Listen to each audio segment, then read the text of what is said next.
പ്രഖ്യാപനങ്ങൾ മാത്രമാണ്, നടപ്പാക്കുന്ന പദ്ധതികളൊന്നും മുനിസിപ്പൽ ബഡ്ജറ്റിലില്ലെന്ന് UDF ആരോപിച്ചു. സാധ്യതയുള്ള പദ്ധതികൾക്ക് ഫണ്ട് വകയിരുത്താതിരിക്കുകയും സാധ്യതയില്ലാത്തവയ്ക്ക് ഫണ്ട് വകയിരുത്തുകയും ചെയ്തിരിക്കുകയാണ്. ക്രിമിറ്റോറിയവും ടൗൺ ഹാളും നടപ്പാകുന്ന പദ്ധതികളല്ലെന്നാണ് UDFന്റെ വാദം.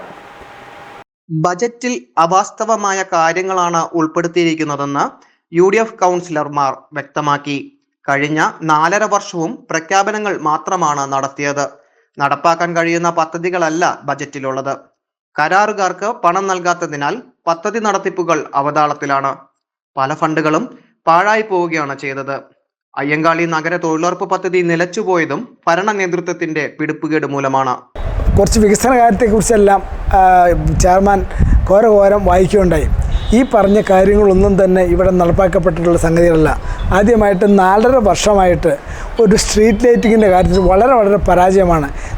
സമയാസമയങ്ങളിൽ ഇവർ ടെൻഡർ ചെയ്യുകയോ അത് നല്ല റെക്കഗ്നൈസ്ഡ് കമ്പനിക്ക് അത് ഇഷ്യൂ ചെയ്യുകയോ ചെയ്യാത്ത രീതിയിൽ ആരെങ്കിലുമൊക്കെ പിടിച്ച് ആ സാധനം ഏൽപ്പിച്ച് ഒന്നും ചെയ്യാത്തൊരു പരിസ്ഥിതിയിൽ ഈ പട്ടണം ഇരുട്ടിൽ പോയ അവസ്ഥയാണ്. റോഡ് ടാറിങ് എന്ന് പറഞ്ഞിട്ടുണ്ടെങ്കിൽ ഒരൊറ്റ കോൺട്രാക്ടേഴ്സ് ഇവിടെ വർക്ക് എടുക്കാനായിട്ട് തയ്യാറല്ല. കാരണം ഈ പ്ലാൻ ഫണ്ട് പോലും സമയാസമയങ്ങളിൽ അവർക്ക് വർക്ക് തീർന്നിട്ട് എഴുതി കൊടുക്കുന്നത് സ്വഭാവം ഇവർക്കില്ല.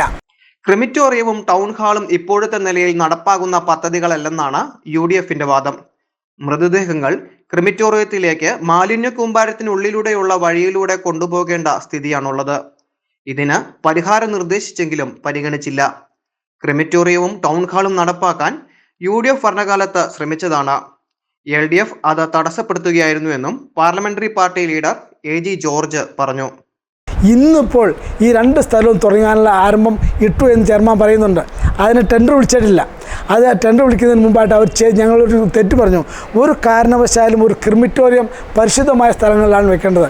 കാരണം ഉറ്റവരായിട്ടുള്ള ആൾക്കാരെ കൊണ്ട് നടക്കുന്നത് ഒരു മാലിന്യ കൂമ്പാരത്തിന് നടുക്കാവരുത്. അത് പരിശുദ്ധമായ സ്ഥലത്തായിരിക്കണം. പരിപൂർണമായിട്ടും ഗാർഡന് അകത്ത് വേണ്ട സംഗതിയാണ്. അതുകൊണ്ട് അവിടെ ആക്കരുത്. നല്ല സ്ഥലമുണ്ട്. ആ സ്ഥലം കണ്ടുപിടിച്ചില്ലെങ്കിൽ ഞങ്ങൾ വാങ്ങിച്ച് തന്നിട്ടുള്ള സ്ഥലത്ത് വെക്കണം. ഇത് ഞങ്ങൾ ആരും പറഞ്ഞ് ഞങ്ങളെ അതിനെ ഒബ്ജക്റ്റ് ചെയ്തായിരുന്നു.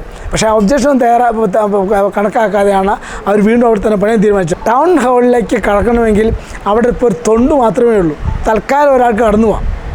അവിടെ വഴിയില്ല. വഴി വേണമെങ്കിൽ കുരിപ്പാലത്തിന് കുറുകെ പാലം ഉണ്ടാക്കാതെ അവിടെ ടൗൺ ഹാൾ ഉണ്ടാവില്ല. അപ്പോൾ ഇതൊക്കെ പ്രഹസനമായിട്ടുള്ള സംഗതികളാണ്. ഈ രണ്ടും നടക്കാൻ പോകുന്ന കാര്യങ്ങളല്ല. കൗൺസിൽ യോഗത്തിൽ നിന്ന് LDF അംഗങ്ങൾ തന്നെ വിട്ടുനിന്നത് ബജറ്റിനോടുള്ള അഭിപ്രായ വ്യത്യാസം കൊണ്ടാണെന്നും UDF ചൂണ്ടിക്കാട്ടി.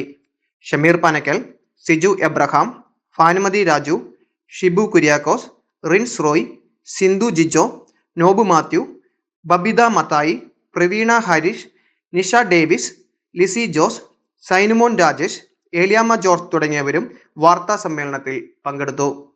GTV news, Kothamangalam.